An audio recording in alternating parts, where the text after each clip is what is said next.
Boa noite a todos, eu sou o professor Johnny. Hoje nós vamos tratar da lição 5, Libertos do pecado para uma nova vida em Cristo. Esse é o tema que a revista Escola Dominical vem nos apresentar. E vamos falar sobre a nossa vida antes e a nossa vida depois. Então, quando nós falamos de antes e depois, nós percebemos uma coisa muito importante. A causa vem antes do fato e o efeito vem depois do fato. Então existe um antes e um depois, uma causa e um efeito, e a diferença que nós devemos ter em relação às pessoas mundanas.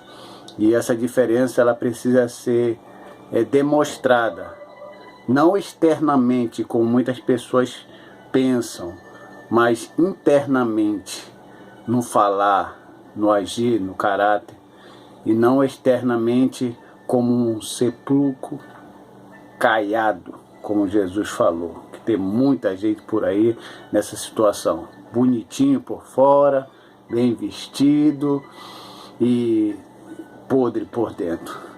Então essa não é o caminho do Evangelho na pessoa, a transformação do Evangelho na pessoa como nova criatura.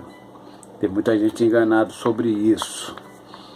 Então aqui o tópico 1 fala a antiga natureza morta em ofensas e pecados. Então essas eram as nossas condições. Estávamos mortos diante do Senhor e também estávamos vivendo naquela vida de pecado. E o subtópico 1 diz assim: nossas condições anterior e nos vivificou, estando vós mortos em ofensas e em pecados. Então essa era a condição do homem sem Cristo. Estava numa posição de ofensor aos mandamentos do Senhor e ao próprio Criador, vivendo essa vida de pecado. E tem uma parte aqui interessante. Em vista disso, o homem, em sua natureza decaída e diagnosticada como um morto, automaticamente aquele que não vive em Cristo está morto, porque está fora de Cristo. Então, quando Cristo morreu por nós, Ele veio nos dar a vida, para nós sairmos daquele estado de estagnado, morto, para uma nova vida em Cristo, vivo, espiritualmente falando. O conceito de morte é de morte moral e espiritual provocada pelo pecado, que inevitavelmente separa o homem de Deus. Então ele traz duas situações aqui, tanto da morte moral como espiritual. Moral vem de maioria, e existe essa questão de estar relacionada ao comportamento. Então existe o imoral, existe o amoral. O imoral é aquele que quebra as regras sabendo que está quebrando. Existe o amoral, e aquele que quebra as regras sem saber que está quebrando. Então existem pessoas que pecam automaticamente sabendo que estão pecando. Existem aqueles que pecam e não sabem que estão pecando. Esse é o pecado amoral. E esse pecado está muito na igreja em relação à confirmação da palavra amém. Quem vem para a escola dominical, diga amém. Aí a pessoa fala amém, confirmando que a palavra amém no hebraico quer dizer verdade. Então ele confirma aquilo e não vem, então ele está mentindo, mas não sabe que está mentindo, não sabe que está pecando, então isso é um pecado amoral. Depois que alguém explica isso para ele, de que ele está confirmando algo e não está cumprindo, aí ele se torna um mentiroso, ele está pecando, ele é consciente, aí sim, de pecado amoral passa para ser um pecado imoral, e aí automaticamente ele morre espiritualmente. E morrendo espiritualmente ele fica separado de Deus. E uma parte aqui interessante é: a natureza pecaminosa impede o homem de ouvir e obedecer à voz de Deus. Isso é legal. A natureza pecaminosa impede o homem de ouvir e obedecer à voz de Deus. O homem está no pecado e não consegue ser sensível ao Espírito Santo. Então, nesse século 21, o que nós mais percebemos é a falta dessa sensibilidade à voz do Espírito Santo, porque a cauterização do pecado na mente do povo é muito forte. E quando eu falo povo, eu vou deixar o ímpio nesse primeiro momento aqui de lado. Eu estou falando das pessoas que estão na igreja. A cauterização do pecado, olha, na mente deles é muito forte. Tem muitos irmãos aí adulterando, pregando no púlpito. Tem muito irmão adulterando, ensinando, cantando, tanto irmão como irmã. Tem jovens cantando lá no conjunto e tendo seus encontros amorosos em motéis aí, e fica naqueles pecados de fornicação, e vai lá e não tem mais a sensibilidade do Espírito Santo para tocar o coração dele e dizer assim: olha, você está pecando, você está sentado aí, mas você está fazendo algo errado contra Deus. E essa cauterização do pecado tem feito isso com muitas pessoas dentro da igreja. Aí com o tempo se descobre, mas ele já passou há muito tempo fazendo coisas erradas. Então quando uma pessoa diz: eu estou fraco na fé, eu fico até feliz. Porque quando a pessoa diz: eu estou fraco na fé, é porque alguma coisa dentro dele, que é o Espírito Santo, tocou e disse: olha, você está precisando se consertar. E ele é sensível, o Espírito Santo está tocando. Mas quando ele não sente mais o Espírito tocar, e ele senta lá no púlpito, ele canta no meio dos jovens, dos varões ou das irmãs, e não há mais aquele toque da sensibilidade do Espírito Santo, aí a coisa fica séria. E se continuar assim, já sabe, né? O caldeirão é certo.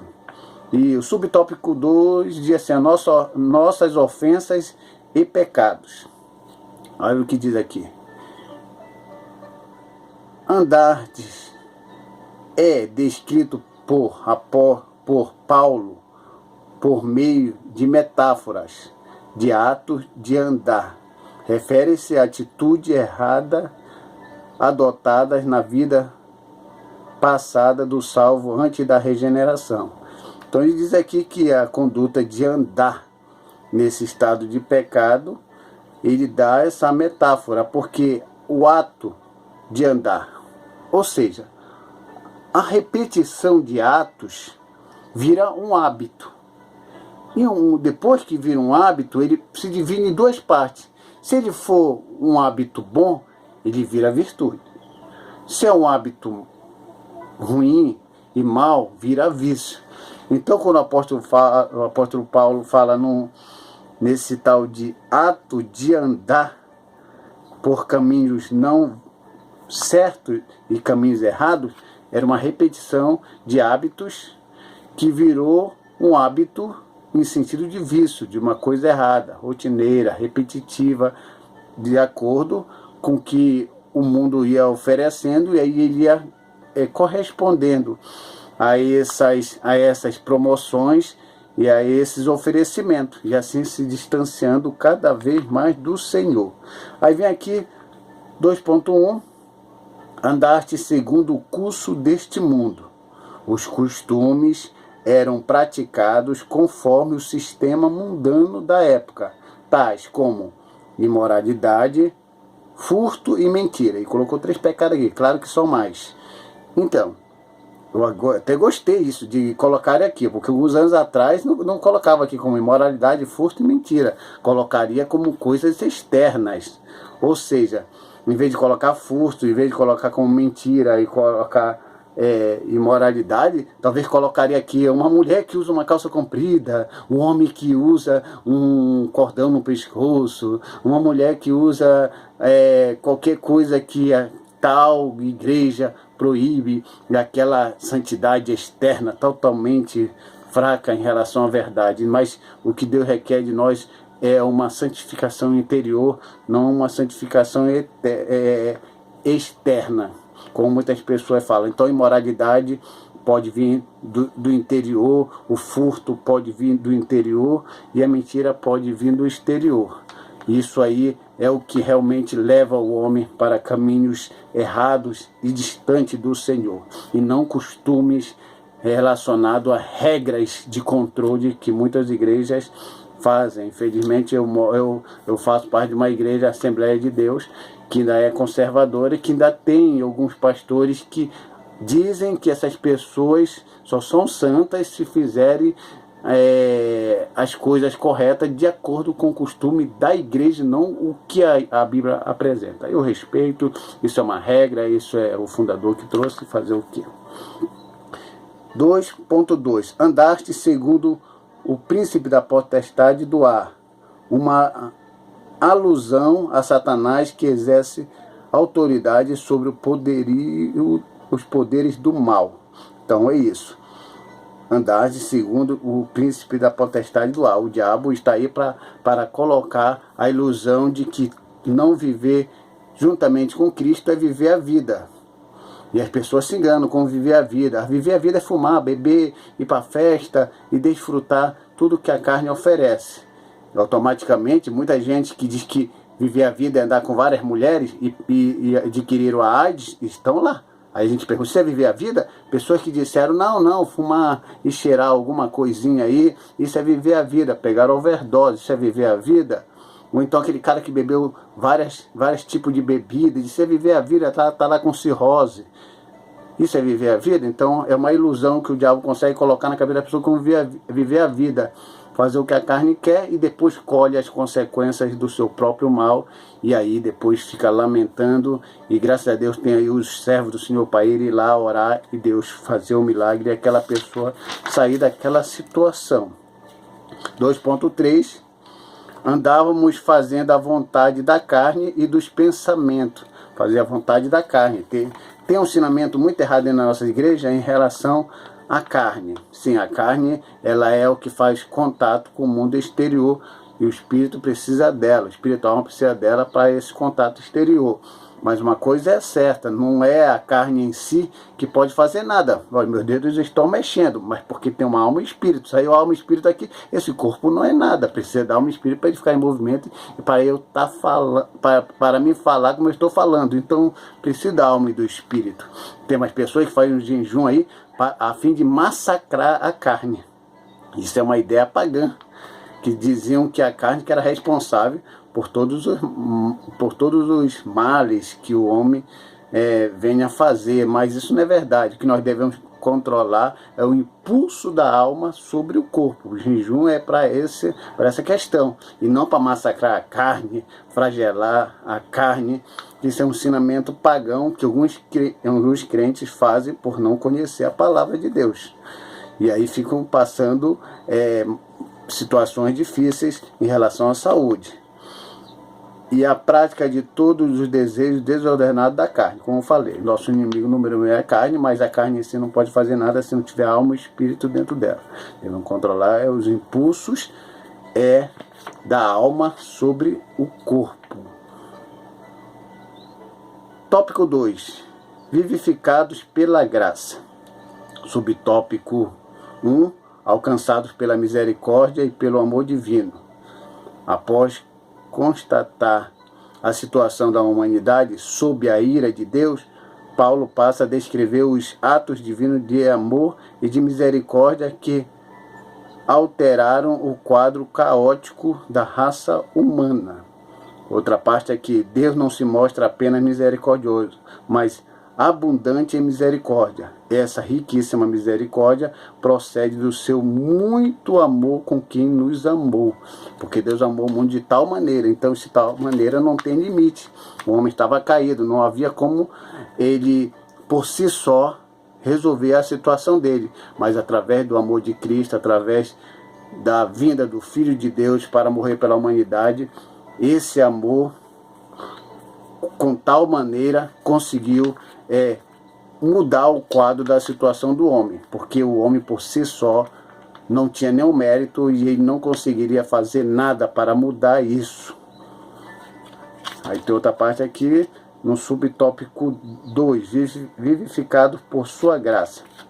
Essa frase quer dizer que nascemos de novo e não estamos mais mortos, pois Cristo nos deu vida outra vez.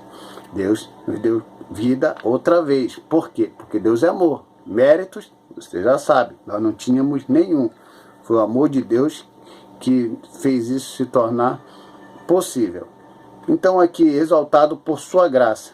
Em Efésios capítulo 2, versículo 6, diz o seguinte: nos ressuscitou juntamente com ele e nos fez assentar nos lugares celestiais em Cristo. Observe que a palavra juntamente indica que Deus concede ao homem o mesmo benefício alcançado por Cristo, ressurreição e vida eterna e galardão nos céus. Essas são as recompensas se você se manter fiel e através da morte de Cristo você alcançou essa posição. Na posição de Jesus, como filho de Deus, não. Jesus é filho de Deus em sentido único. Nunca você vai ficar na posição de Cristo. Nós somos filhos por adoção. Não se esqueça disso. Tem gente que quer ser igual a Cristo aí. Não, nós não somos igual a Cristo no mesmo poder, na mesma honra que ele tem. Mas a honra dele nos deu o direito de nós desfrutarmos de bênçãos que ele atribui a nós, através dele, do seu sacrifício. Tópico 3, salvação não vem das obras. Então, a salvação não vem das obras. Existe aquela grande questão do apóstolo Paulo e Tiago. Tiago fala que através das obras podemos conseguir a justificação. E Paulo diz que é através da fé que nós seremos justificados. E alguém acha que é uma contradição, há uma briga entre o apóstolo Paulo e Tiago, porque Tiago fala que é obra e Paulo fala que é fé. Não, eles não estão brigando, eles estão brigando com inimigos diferentes. Quando Paulo fala que é justificado pela fé, é em relação ao homem diante de Deus. Quando o Tiago fala das obras, ele fala em relação do homem, em relação ao outro homem, em relação do que está aqui.